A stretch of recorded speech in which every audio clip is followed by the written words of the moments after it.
സത്യത്തിൽ എനിക്കിത് പറയാനൊക്കെ ചമ്മലാണ്. മൃദു എന്ന ഒരു സബ്സ്ക്രിപ്ഷൻ തുടങ്ങാം എന്ന് വിചാരിച്ചു. അപ്പം ഞാനെന്തോ ഒരു മോശം കാര്യത്തിലേക്ക് ഇറങ്ങിത്തിരിക്കണ പോലെ എനിക്ക് തന്നെ ഫീൽ ചെയ്യുന്നു. കാരണം വളരെ കുറച്ച് പേര് ചെയ്യുന്ന ഈ പറയുന്ന തോന്നിവാസങ്ങൾ കാരണം അങ്ങനെ ഒരാളും കൂടി സബ്സ്ക്രിപ്ഷൻ തുടങ്ങുവാണ്. മറ്റാരുമല്ല, മഞ്ജു പത്രോസ്. മഞ്ജു പത്രോസിനെ നിങ്ങൾക്ക് എല്ലാവർക്കും അറിയാമായിരിക്കും. ബിഗ് ബോസ് സീസൺ 2 കണ്ടസ്റ്റൻ്റ് ആണ്. പോരാത്തതിന് മഞ്ജു പത്രോസ് ഒരുപാട് ഫിലിമിൽ അഭിനയിച്ച ഒരു ആക്ട്രസ് കൂടിയാണ്. എന്തായാലും മഞ്ജു പത്രോസിൻ്റെ വീഡിയോ കാണാം.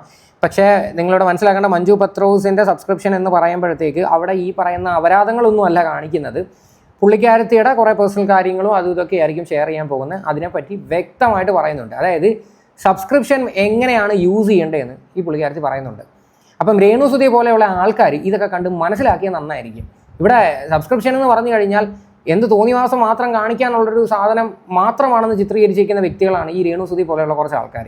എന്തായാലും മഞ്ജു പത്രോസിന് പറയാനുള്ളത് നമുക്കൊന്ന് കേൾക്കാം. ഹലോ ഹലോ, ആരെങ്കിലും ഉണ്ടോ? ആരുമില്ല. വരുന്നു. നിഖിൽ, അമൽ,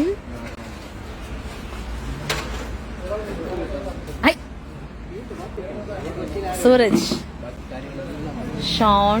ഇതാ ഞാൻ നമ്മുടെ അലിയൻസിൻ്റെ ലൊക്കേഷനിലാണ് കേട്ടോ. അലിയൻസിൻ്റെ ഷൂട്ട് നടന്നുകൊണ്ടിരിക്കുകയാണ്. എഡ്വിൻ ഉണ്ടേ. ഹായ് ശ്രീജിത്ത്. ഞാൻ വന്ന കാര്യം അങ്ങ് പറഞ്ഞേക്കാം. സത്യത്തിൽ എനിക്കിത് പറയാനൊക്കെ ചമ്മലാണ്. ആ രീതിയിലാണല്ലോ ആൾക്കാർ അതിനെ ചിത്രീകരിച്ച് വെച്ചിരിക്കുന്നത്. സബ്സ്ക്രിപ്ഷൻ എന്ന് കേൾക്കുമ്പോഴേ അത് അപരാധമാണെന്ന് എല്ലാവരും അങ്ങനെ ചിന്തിക്കും. കാര്യം എന്താ, രേണു എന്ന് പറയുന്നൊരു വ്യക്തി ആ രീതിയിലാക്കില്ല. അല്ല രേണു മാത്രമല്ല, വേറെ കുറേ ആൾക്കാരുണ്ടല്ലോ, അവരെല്ലാം ഓൾറെഡി അതിനങ്ങനെ ഒരു പിക്ചർ എല്ലാവർക്കും ഉണ്ടാക്കി കൊടുത്തിട്ടുണ്ട്. അതുകൊണ്ട് ഈ സബ്സ്ക്രിപ്ഷൻ എന്ന ഓരോ ആൾക്കാർക്ക് ഇനി പറയാൻ തന്നെ പേടിയായിരിക്കും. കാര്യം ജനങ്ങൾ വേറെ രീതിയിൽ പലതും വല്ല ഉദ്ദേശിച്ചിട്ട് കയറി വരും.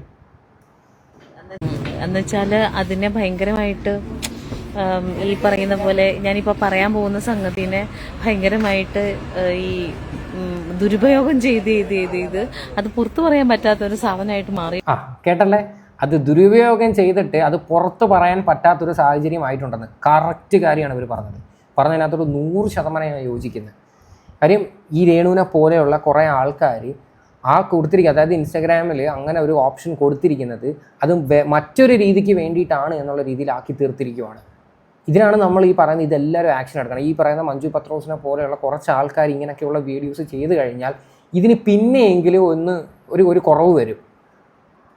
എന്നാലും ഞാൻ പറയുവാണ്, മഞ്ജു പെണ്ണെ, എടീ രാധിക, എന്തോ ഞാൻ പറയാൻ പോയത്, എനിക്ക് ഈ ഇൻസ്റ്റയിൽ മറ്റേ സബ്സ്ക്രിപ്ഷൻ്റെ ആ സാധനം വന്നിട്ടുണ്ട്. അപ്പം ഞാൻ ഓർത്തു എന്നാൽ ഒരു സബ്സ്ക്രിപ്ഷൻ തുടങ്ങാം എന്ന് വിചാരിച്ചു. അപ്പോൾ ഈ സബ്സ്ക്രിപ്ഷൻ എന്ന് പറയുന്ന വാക്ക് പറയുമ്പോൾ ഞാനെന്തോ ഒരു മോശം കാര്യത്തിലേക്ക് ഇറങ്ങിത്തിരിക്കണ പോലെ എനിക്ക് തന്നെ ഫീൽ ചെയ്യുന്നു. കാരണം വളരെ കുറച്ച് പേര് ചെയ്യുന്ന ഈ പറയുന്ന തോന്നിവാസങ്ങൾ കാരണം വളരെ കുറച്ച് ആൾക്കാർ ചെയ്യുന്ന തോന്നിവാസങ്ങൾ കാരണം വളരെ മാന്യമായിട്ട് ചെയ്യാൻ പോകുന്ന ആൾക്കാർക്കും കൂടി ചീത്തപ്പേര് കേൾപ്പിക്കും. മനസ്സിലായല്ല, തോന്നിവാസം എടുത്ത് പറഞ്ഞതാണ്. ആരുടെയും പേരൊന്നും എടുത്ത് പറഞ്ഞിട്ടൊന്നുമില്ല. പക്ഷെ ഞാനായിട്ട് എൻ്റെ രീതിയിൽ പറയുന്നതേ ഉള്ളൂ. ഇപ്പം ഈ രേണുവൊക്കെ ഈ നാക്കൊക്കെ ഇട്ട് ഈ കറക്കുന്ന പരിപാടികളുണ്ടല്ലോ, ഇതൊക്കെ എത്ര രീതിയിൽ ബാക്കിയുള്ള ആൾക്കാരെയും കൂടെ ബാധിച്ചിട്ടുണ്ടെന്നറിയാം. അത് പറയുന്ന ഡയലോഗ് കണ്ടില്ലേ, ചുണ്ട് പൊട്ടിയതാണ്, അതാണ്, മാടയാണ്, കോടയാണ്.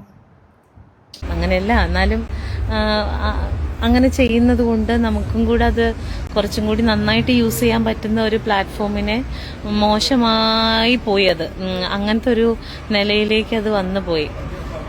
നിന്ന് കഥാപ്രസംഗം പറയുന്ന കാര്യം പറയുവാടാ. അപ്പോൾ ഞാൻ എൻ്റെ അനുഭവങ്ങൾ, അപ്പം ഞാനൊരു സബ്സ്ക്രിപ്ഷൻ തുടങ്ങുവാണ്.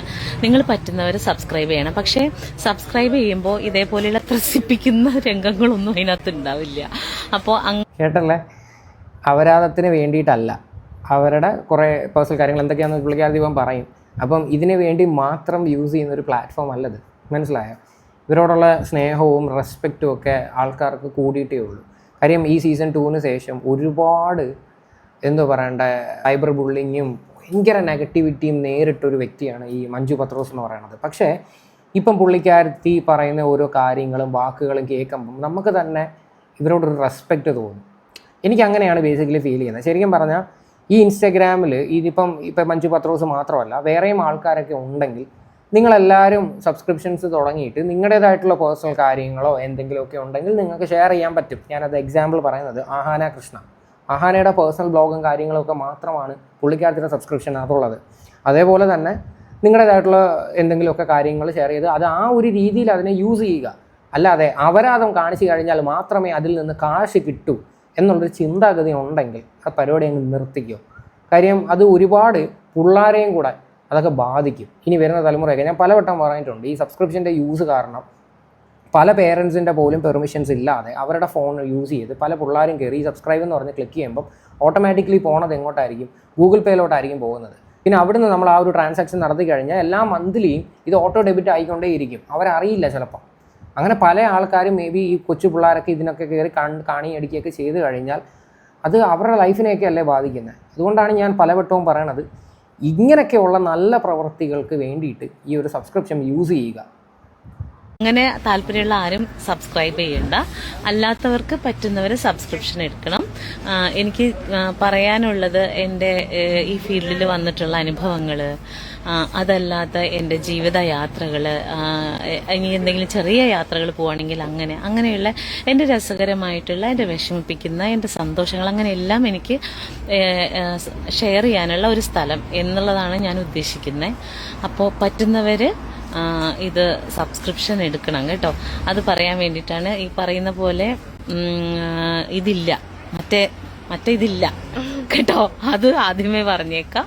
മുത്ത എന്തെങ്കിലും പറയടി എൻ്റെ ആൾക്കാരോട്. എല്ലാവരും മഞ്ജുമ്മയുടെ ഇത് ഭയങ്കര ഇൻട്രസ്റ്റിംഗ് ആയിരിക്കും. എടുക്കോ? ഭയങ്കര ഇൻട്രസ്റ്റിംഗ്. രണ്ടുപേരും ഓൾറെഡി ആയിട്ടുണ്ട്. മുത്തോട്ട് വേറൊരാൾ ഓൾറെഡി എടുത്ത്. അപ്പൊ 2 പേരുണ്ട്. 5 പേരാണെങ്കിലും ഞാൻ സബ്സ്ക്രിപ്ഷൻ ഉള്ളവർക്ക് ഞാൻ തരും, കണ്ടന്റ് തരും. ഹായ് പറയൂ. അപ്പൊ ഇനിയിപ്പോ ആരൊക്കെ ഉള്ളതെന്ന് നോക്കട്ടെ. മറ്റേതേതാ? മറ്റേതില്ല. കിച്ചു അഖിൽ ഹായ്. മഞ്ജു ചേച്ചി ലൊക്കേഷനിലാണോ? ആദ്യ അലിയൻസിന്റെ ലൊക്കേഷനിലാണ്. സൂര്യനാരായണൻ, വി ശീതൾ, മുത്തേന ഹായ്. കാശ് നിങ്ങൾ എന്റെ പൊന്നു മോനെ, നിന്നോടൊക്കെ കാശ് പറയേണ്ട കാര്യമുണ്ടാ? നീ നമ്മുടെ കൂട്ടുകാരനല്ലേ സഖാവേ. അപ്പൊ എന്നോട് കാശൊന്നും പറയില്ല. അനക്കൊള്ള പോലെയൊക്കെ താ. തക്കുടു ഇല്ല, തക്കുടുവിന് ഇന്നില്ല. അനുമോൾ പ്രിയ ഹലോ ചേച്ചി. എന്തോ സൂര്യനാരായണൻ ഹായ്. ഹരിത ഹരി ഹായ് ചേച്ചി ഹായ്.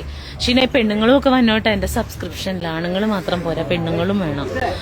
എനിക്ക് ഫ്രീ. നീ പോടെ ഇറക്കാം അവിടെ നിന്ന്. ഇവിടെ ഫ്രീ പരിപാടികളൊന്നുമില്ല കേട്ടല്ലോ. സബ്സ്ക്രിപ്ഷൻ ഇത്ര കിടിലമായിട്ട് എങ്ങനെ യൂസ് ചെയ്യാൻ പറ്റുമെന്ന് പുള്ളിക്കാരത്തി കാണിച്ചു തരും. നേരെ മറിച്ച് മറ്റേ വ്യക്തി ഇവിടെ കിടന്ന് പറയുന്ന ഡയലോഗ് എന്താ? സബ്സ്ക്രിപ്ഷനകത്ത് എനിക്ക് ഇത്ര രൂപ കിട്ടി, നിങ്ങൾ ഇനിയും വേണമെങ്കിൽ സബ്സ്ക്രൈബ് ചെയ്യൂ. പിന്നെ സബ്സ്ക്രിപ്ഷനിൽ നിന്ന് കിട്ടുന്ന പൈസ ഞാൻ അനാഥാലയത്തിലായിരിക്കും കൊടുക്കുന്നതെന്നൊക്കെ പറയുന്നത്. എന്തിനാ ഇത്രയും അങ്ങ് ഇതാവുന്നത്? അതായത് അനാഥാലയത്തിൻ്റെ പേര് പറഞ്ഞു കഴിഞ്ഞാൽ പിന്നെയും കുറച്ചങ്ങ് സപ്പോർട്ട് കിട്ടുമെന്ന് വിചാരിച്ചാണ്. അതുകൊണ്ടായിരിക്കും രേണുവിനെ സംബന്ധിച്ച് രേണു അങ്ങനെ പറഞ്ഞത്. വേണേൽ രേണു പറഞ്ഞ ആ വീഡിയോ ഞാൻ ഒന്നും കൂടി വെച്ച് തരാം. സബ്സ്ക്രിപ്ഷനിലൂടെ ലഭിക്കുന്ന പൈസ എന്തെങ്കിലും ചാരിറ്റി അങ്ങനെയുള്ള ചെയ്യാൻ ഉദ്ദേശിക്കുന്നുണ്ടോ? ഉറപ്പായിട്ടും ഉദ്ദേശിക്കുന്നത്. എനിക്ക് ഞാൻ സുധിച്ചേട്ടന്റെ മരണ ദിവസമാണ്, അതായത് ജൂൺ 5-ന്. ചടങ്ങൊന്നുമില്ല, ആരെയും ക്ഷണിക്കുന്നുമില്ല. ഇന്നും കൂടെ പറയാണ്, ചടങ്ങൊന്നുമില്ല. കാരണം 3ാമത്തെ വർഷമാണ്. ആദ്യം പറഞ്ഞ ഡയലോഗ് കിട്ടില്ല, സബ്സ്ക്രിപ്ഷന് കിട്ടുന്ന പൈസ കുറച്ച് പേർക്ക് ചാരിറ്റിക്ക് കൊടുക്കുന്നു. ഇവരെന്തിനാണ് കൊടുക്കുന്നത്? ഇത്രയും തോന്നിവാസം കാണിച്ച് ഇത്രയും പ്രശ്നങ്ങളൊക്കെ ഇവിടെ നടത്തിയിട്ട് എന്നിട്ട് അതിൽ നിന്ന് കിട്ടുന്ന പൈസ ചാരിറ്റിക്ക് കൊടുക്കുന്നു. ഇത്രയും വിശാല ഹൃദയമായിട്ടുള്ള മനസ്സുള്ള വ്യക്തിയാണ് രേണു എന്ന് എനിക്കറിയാനായിട്ട് പറ്റി. എനിക്കറിയാൻ സാധിച്ചതിൽ വളരെ സന്തോഷമുണ്ട്. എന്തായാലും ഇതിൽ കൂടുതൽ വേറെ ഒന്നുമില്ല. എന്തായാലും മഞ്ജു പത്രോസ് ആ ഒരു സബ്സ്ക്രിപ്ഷൻ അവർ തുടങ്ങാൻ പോവുകയാണ്. അവർ തുടങ്ങിയിട്ട് അതെങ്ങനെ യൂസ് ചെയ്യാൻ പറ്റുമെന്ന് പുള്ളിക്കാരത്തി കാണിക്കട്ടെ. ഇനി നേരെ മറിച്ച് പുള്ളിക്കാരത്തിയുടെ ഭാഗത്തുനിന്നും ഒരു മിസ്റ്റേക്സോ കാര്യങ്ങളോ ഉണ്ടെങ്കിൽ തീർച്ചയായിട്ടും ഞാൻ അതിനെ എടുത്ത് വെച്ച് റിയാക്ട് ചെയ്യുക തന്നെ ചെയ്യും. അപ്പോൾ നമ്മൾ മാത്രമല്ല, എല്ലാവരും എടുത്ത് വെച്ച് റിയാക്ട് ചെയ്യും. കാര്യം ഇതിപ്പോൾ എന്ന് പറഞ്ഞു കഴിഞ്ഞാൽ ഈ സബ്സ്ക്രിപ്ഷൻ എന്ന് കേൾക്കുമ്പോഴേ ആൾക്കാരുടെയൊക്കെ മനസ്സിൽ അപരാധമാണ്, വേറെ ഒന്നും അല്ല. അതുകൊണ്ട് ആ വഴിയിലേ പോകണ്ട, ആ ഒരു മൈൻഡ് ആയിട്ടുണ്ട്. കാര്യം എല്ലാവരും കൂടി അതിനെ അങ്ങനെ ആക്കി. അത് നമ്മളാരുമല്ല അതിൻ്റെ റീസൺ, ഈ പരിപാടികൾ ചെയ്യുന്ന കുറച്ച് ആൾക്കാർ. എന്തായാലും ഇത്രയാണ് സംഭവങ്ങൾ. ഇതിനെക്കുറിച്ച് നിങ്ങളുടെ എല്ലാവരുടെയും അഭിപ്രായങ്ങൾ എന്താണെന്ന് വെച്ചാൽ നിങ്ങൾ തീർച്ചയായിട്ടും കമൻറ്റ് ചെയ്യുക.